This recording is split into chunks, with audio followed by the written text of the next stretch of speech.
Hello, and welcome to Soothing Pod Sleep Stories. My name is Laura, and tonight I will be your guide as we journey to the foggy moor of Thornfield Hall to relax with the retelling of one of the most famous romance novels of all time, Jane Eyre. Before we begin, however, let us take a moment to relax and find comfort in the space that we are in now. Find a comfortable position on your mattress and gently close your eyes. Now is the time to unwind and allow your body to have the rest it so much deserves. You have no obligations in this moment. There is nothing that you are meant to do except follow the cues of your body and allow it to handle the rest. The room you are in now, the bed you are in now, it is separate from the world, separate from the rest of your life. You are far away, comfortably nestled in your cozy sheets, where no one and nothing can reach you. If you like, try and picture the view outside your window. It is not the same old street, not the view you are used to. It is something of your own creation. Perhaps just beyond your window is a meadow of rolling flowers, stretching to the horizon as far as the eye can see. Even with your eyes closed, you know they are there. For with every breath of air you take, you can taste their sweet fragrance on your tongue. The air is fresh with the scent of lilacs, daisies, lavender, and lupin. It is enough to lull you closer and closer to sleep with every breath you take. Or perhaps just beyond your window is a soothing stormy sea. In the distance, you can see the dark clouds huddled over the horizon. You can hear the soft pitter-patter, pitter-patter, pitter-patter, pitter-patter of the rain on the roof above your head. But the most alluring sound of all is the gentle sound of the waves lapping against the rocky coastline, just beyond the window. Even with your eyes closed, you can see it clearly. The dark waves recede out to the sea and return to the rocks, crashing with a beautiful sound and filling the air with an invigorating mist. You can feel the coolness of that mist against your skin with every crash of the waves, reminding you of where you are and how soothing the rhythm of nature can truly be. With your eyes still closed, turn your attention briefly to your breath. As you breathe in, try and imagine those waves going back out to shore. As you hold your breath, Imagine the sea slowly making its way back to the shore. As you exhale, imagine that wave hitting the rocks, throwing water up into the air, and sprinkling that invigorating mist around your room. Breathe in, hold that breath, and exhale. Watch the waves go out, out, out. Watch them move back, in, in, in, in. And feel the cool splash of the water against your skin. Breathe in, hold that breath, and exhale. Watch the waves go out, out, out. Watch them move back in, in, in, in. And feel the cool splash of the water against your skin. Breathe in, hold that breath, and exhale. Watch the waves go out, out, out. Watch them move back in, in, in, in. And feel the cool splash of water against your skin. Now that we've taken the time to relax and find comfort in the space we are in, let us begin our journey to Thornfield Hall, where a story of love and romance awaits us. Jane Eyre sat on the edge of her family property, underneath the shade of an old oak tree. On particularly challenging days, she liked to escape out the back door of the family home and disappear into the wilderness behind it.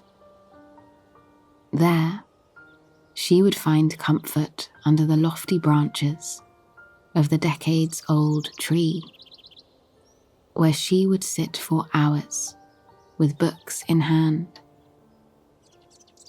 It was an escape she was all too familiar with, a place where she had a chance to forget the pain of her living situation. She lived with her uncle's maternal family, the Reeds. Mr. Reed wasn't particularly fond of Jane, and that marred any soft family moments one could expect in their home. Jane turned to books and dreaming of a bright future. She often found herself reading romance novels, exploring the pure love between star-crossed couples of different backgrounds, couples who did all they could just to be together. She would find herself daydreaming for hours, wondering when the day would come where she would fall in love with a man.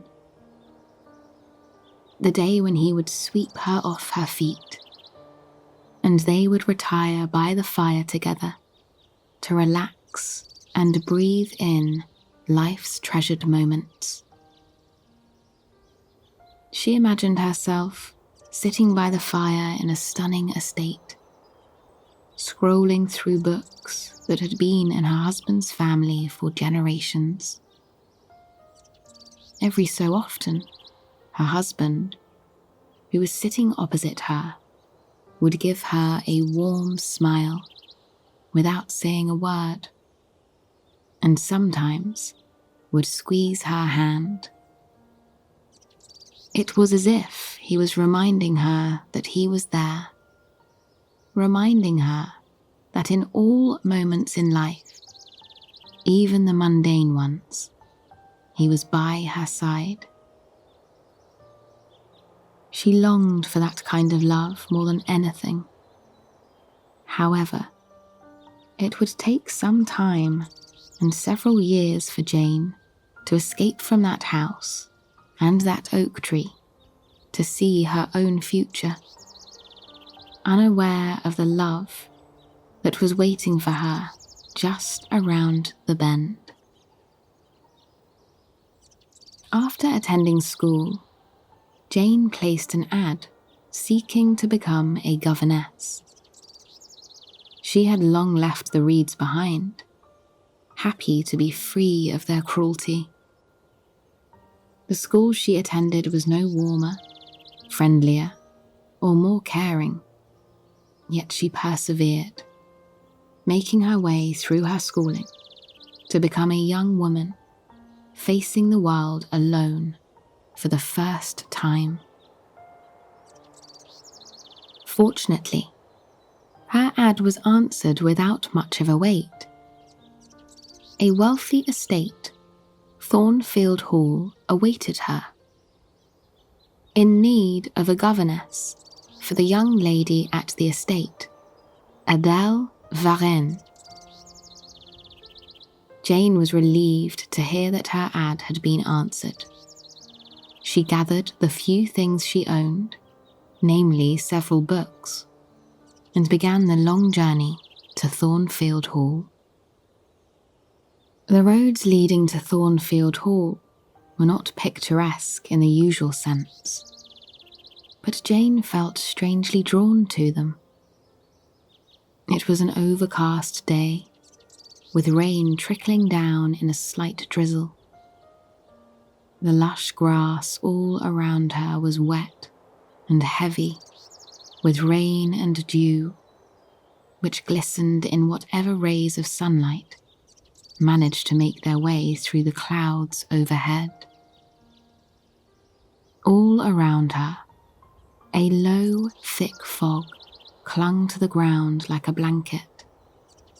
It gave the trees and bushes sprouting out of it an otherworldly appearance, an almost magical energy, as though they themselves had been plucked out of a fantasy book. Although it was raining, birds chirped all around her. Blue jays dove and swooped through the air, crisscrossing the foliage overhead with stunning streaks of blue. Robins regularly disappeared into the fog at her feet, happily emerging with breakfast in their beaks. At one point, Jane even saw a deer. She paused for a moment in the invigorating morning air, pressing her hand lightly to her chest in surprise. The deer stood proudly in the shade between two fir trees, so graceful and beautiful that it took her breath away. She watched it for a long moment, simply admiring its simple life. It wanted for nothing more than a cozy place to sleep and a patch of grass to eat, and a bubbling brook to drink from. The deer, she believed, had figured life out in a way that few humans had bothered to.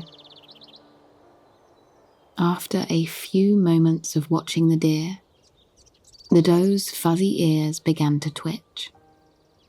It lifted its head, curious and alert, before bouncing off into the depths of the forest with such grace that it left Jane still cemented in that spot, taking in the sight. Jane was so enthralled that she almost didn't notice the sound of horse hooves approaching. Then, he emerged through the fog. A man on horseback, dressed rather debonairly, with a stern expression on his face. His horse clomped along, determined, undistracted. So much so, in fact, that Jane was utterly surprised when the horse suddenly spooked in her presence, throwing the rider off his back. Startled, Jane made her way to the side of the rider. He clung to his hip in pain, gritting his teeth as he lay in the mud. As Jane approached him, his hat fell off, revealing his face, which took Jane's breath away. He was a bit older than her, with dark hair and light eyes that seemed to catch what little light was around them. The thin lines on his face told her he was a brooder, but there was something in his eyes that she was utterly fascinated by. Something that drew her in. There was some depth there, a story that she was desperate to learn more than any novel she had ever read. And yet, at the same time, she could tell that by the guards he had up. That wasn't going to be happening anytime soon. "Sir, are you injured?" she cautiously asked. "May I be of service to you?" For the first time, the man truly looked at her. The hardness and coldness he seemed to carry with him at all times faded away for a split second, disappearing from his gaze as though it had never been there in the first place. There was a softness in him now, as though he was looking at a book of poetry or a painting hung in a place he was never quite expecting. There was a brief moment before he answered, a brief moment that he seemed to have taken to gather his composure back. "You could be of service if you brought my horse to my side. Please, grab his bridle and lead him to me," the man said. His voice had a poetic tinge to it, wavering between its depth and the softness that he gave to certain words. Rather unsurely, Jane rose to her feet to grab the horse's bridle and lead him to the man's side. She approached the horse with a hand outstretched and a kind smile on her face, but the horse was still spooked by the foggy encounter. It reared on its back legs, forcing Jane to step aside in surprise. She looked at the man with a small, playful smile on her face, muttering, "It seems your horse could use some training." The man gave her a gruff nod, refusing to smile. However, Jane could see a warm, charmed light ignite in his eyes at her joke. "Well, with so little training, I suppose it would be easier for you to lead me to the horse, wouldn't it?" Jane hesitated. The man sat several feet away from her on a mossy boulder, holding his shoulder a bit tenderly. She had never been close to a man like him before, or any man, really. A childlike anxiety spun inside her as he softly repeated, "Please, do not fret. I just need assistance reaching my horse." With his reassurance, Jane floated toward him. Gently, she wrapped her arm around his back as he placed his arm over her shoulder. Her fingers coiled tightly around his ribcage, supporting his strong figure. She couldn't help but notice her heart as it began to gently thud, thud, thud, thud at his touch. She suddenly became aware of his scent. A mix of bergamot and pine and Earl Grey tea, which combined with the fresh air to create a fragrance unlike any other. He, too, was trying to stifle the feeling of his own beating heart. Mere inches away, he could see the determination on Jane's face. Her gaze was locked firmly on the horse in front of them. And yet, he could see a tingle of pink splashed across her cheeks. He could feel her fingers quivering slightly against his ribs and see her pulse jumping in her snow-white neck. She too carried an aroma with her that put him at ease. She smelled of a warm crackling fire, of dried lavender, and a warm cup of English breakfast tea that she had sipped while reading from worn-out books. He felt comfortable in her presence, comfortable in a way he hadn't felt in years. And that is precisely what got his heart pounding. When they reached the horse, Jane gently let go of him. He climbed back on, letting go of her hand, only once he was firmly lodged in his saddle. Her touch seemed to linger in his hand, as though her delicate fingers had left a trail of warmth across his palm. He gave her a nod from atop his horse. Silhouetted by the dark clouds, Jane felt as though he had been plucked out of a romance novel about a debonair hero. He nodded to her with gratitude. "Thank you. Be sure to be careful," he said, tipping his hat. Just as quickly as he had arrived, he disappeared, trailing off into the fog, leaving only hoof prints behind. Jane gathered her belongings and continued to walk to Thornfield Hall, a new-found lightness brewing in her chest. The man was rather gruff, rather standoffish and sarcastic, yet she felt utterly drawn to him. He didn't feel like a man that would question her intelligence or ability. Several minutes later, Jane arrived at Thornfield Hall, and she was utterly delighted by what she saw lying before her. The beautiful estate was nestled at the top of a hill. On one side, a thick forest of shimmering birch trees and lofty pines surrounded a simple pond.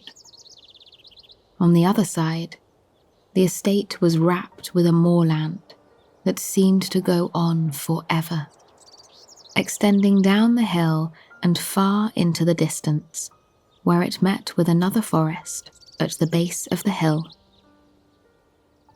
The estate itself was breathtaking.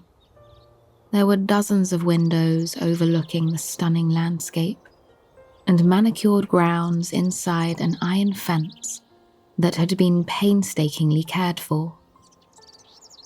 It was a kind of home Jane had read about in her novels, certainly the biggest home she had ever seen, and she was utterly delighted that it was about to become her home. She meandered up the dirt drive that was peppered with pine and oak trees, a design choice that only added to the grandeur of the mansion. When she reached the front door, she knocked with a golden door knocker and waited patiently, eager to see the inside of her new home. One of the first things she saw inside, however, came as a complete surprise. Alice, the woman who hired her, led her into the library, where a crackling fire illuminated hundreds and hundreds of books. The room smelled of books and mahogany and burnt wood, an aroma that was soothing enough to make Jane want to curl up in the rain-stained window seat with a book and read well into the evening. But there was someone sitting by the fire, his back turned to her. He tapped his fingers on the armrest, and for a moment, Jane was sure she recognized the hand. The man turned to face her, an arrogant smile on his face. "Ah, there she is, the woman who bewitched my horse," he teased. It was, indeed, the man that she had run into only moments earlier. The man that she had felt that deep connection with. He introduced himself as Edward Rochester, the owner of the estate. Adele was a child in his care, a child that he needed Jane's assistance in raising. Jane stood up to Mr. Rochester, taking his teasing and returning some comments of her own about his rather arrogant manner. Mr. Rochester took her comments in stride, regarding her with a unique glint in his eye, as though he was trying to understand the strange woman before him. He told Alice to get Jane settled in her room, and Jane left the study, giving one last look over her shoulder as she disappeared.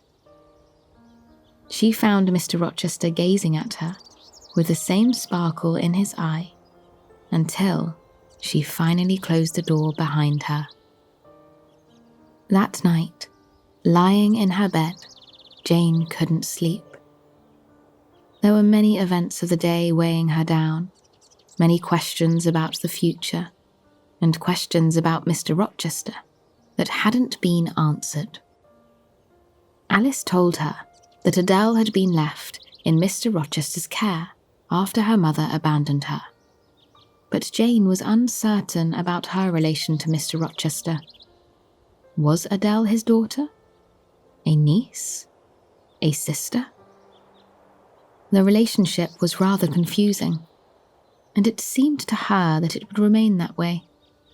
It was clear that Thornfield Hall was not just a place of beauty, but a place of secrets as well. Unable to sleep, Jane decided she needed an escape. One she had turned to since she was just a small child. She tiptoed down the stairs and into the study, certain that everyone would be asleep by now. It would be frowned upon for a working woman, such as herself, to be in the study without permission. But this time of night, she supposed she would be able to sit by the fire, even if it was only for a moment or two.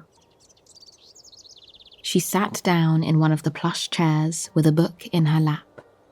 Slowly, she began to slip into the fantasy romance of the book in her lap. She wasn't sure how long she was reading for.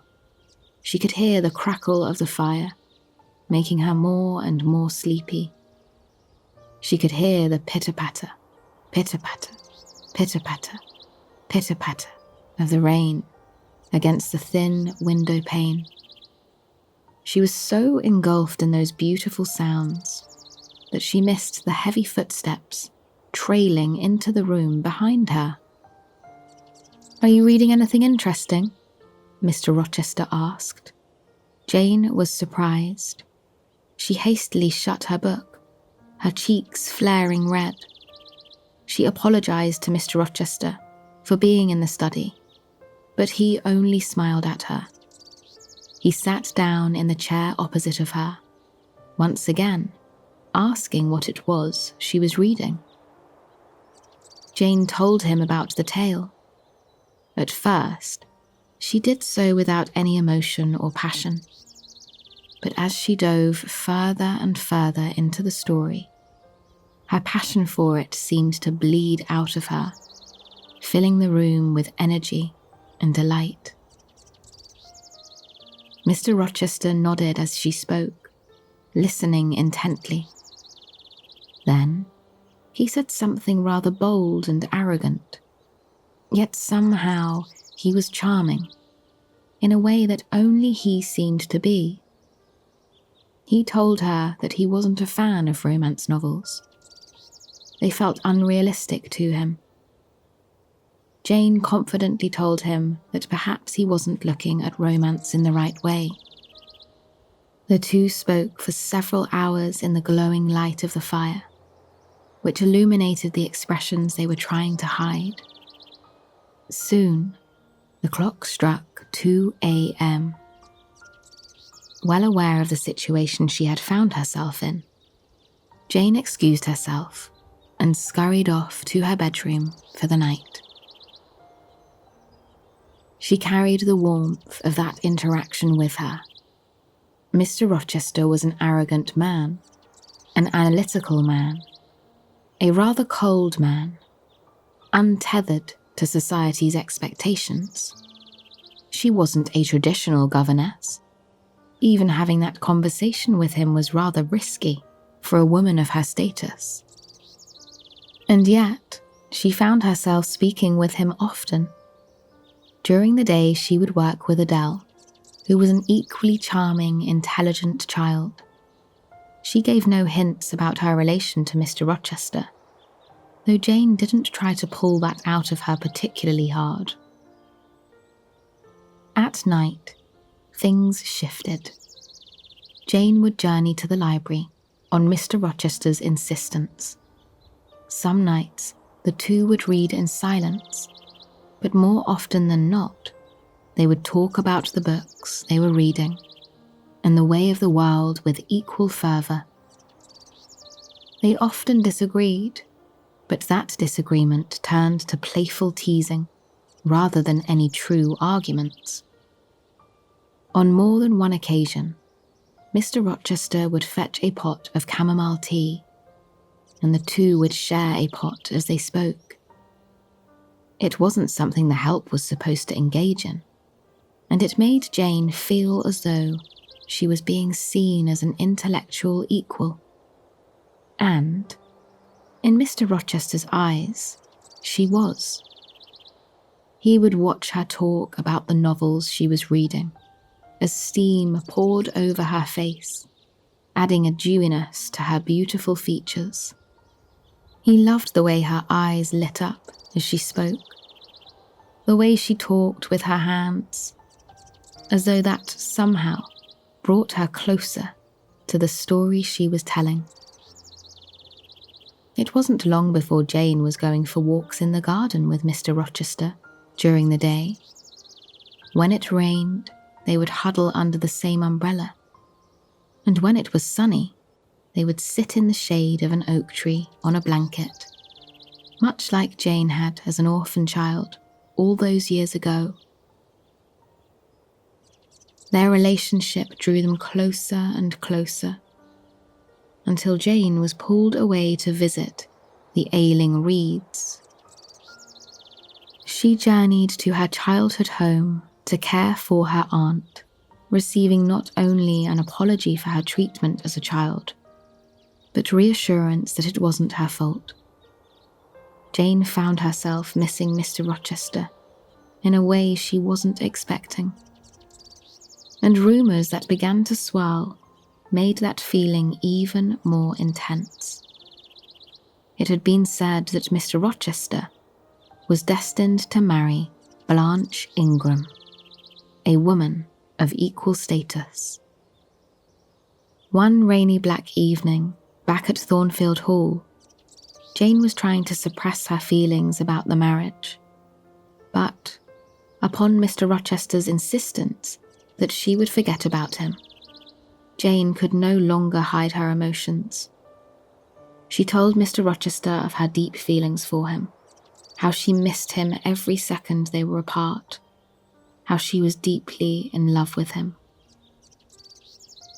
Mr. Rochester was overwhelmed with emotion. He took Jane by the hands, emotion welling in his eyes.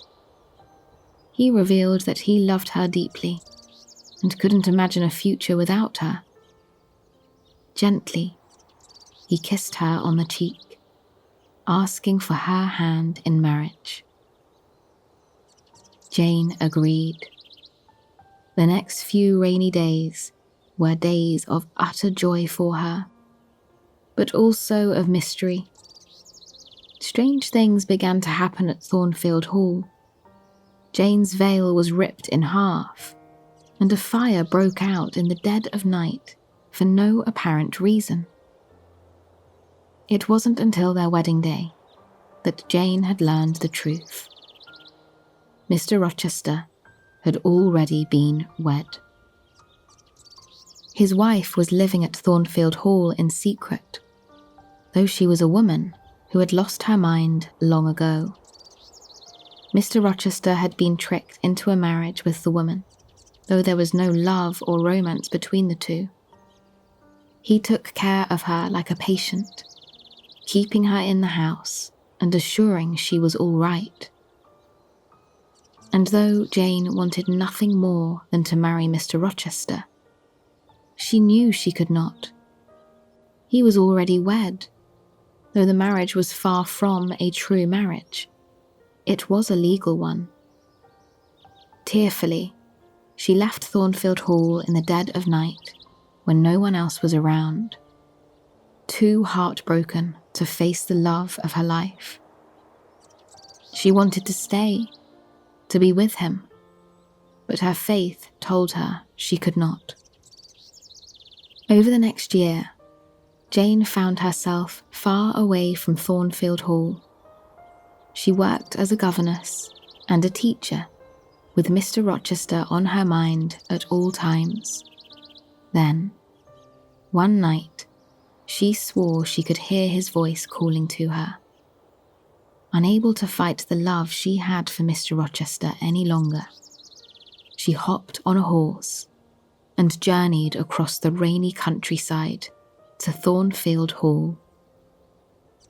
What she found was astounding. The beautiful estate was in ruins, blackened by a fire. She learned that a fire had been set by Mr. Rochester's wife. Trying to save her, he lost his eyesight and burnt one of his hands. Determined to live as a recluse after losing her and his home, he was living nearby, all alone.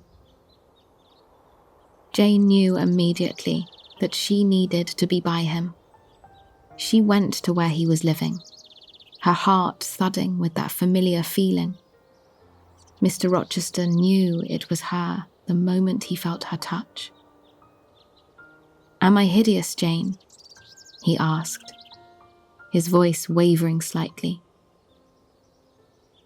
Jane smiled, taking his hand in her own as she playfully replied, "Very, sir. You always were, you know." Mr. Rochester took her by both of her hands, proposing to her once more. He couldn't bear the thought of losing her again, of living the rest of his life without her. Jane kissed him on the cheek, tears streaming down her face as she agreed, once more, to be his wife. It was a long journey for the two to be together, but it was clear to anyone around them that it was truly fate. They lived at a fine estate, spending their evenings reading by the fire and going for walks in the manicured garden. Mr. Rochester's sight returned, just in time for him to see Jane holding their newborn son in their arms. I hope you've enjoyed this story, and it's brought you a night of relaxing, peaceful sleep. Please join us again tomorrow for another sleep story.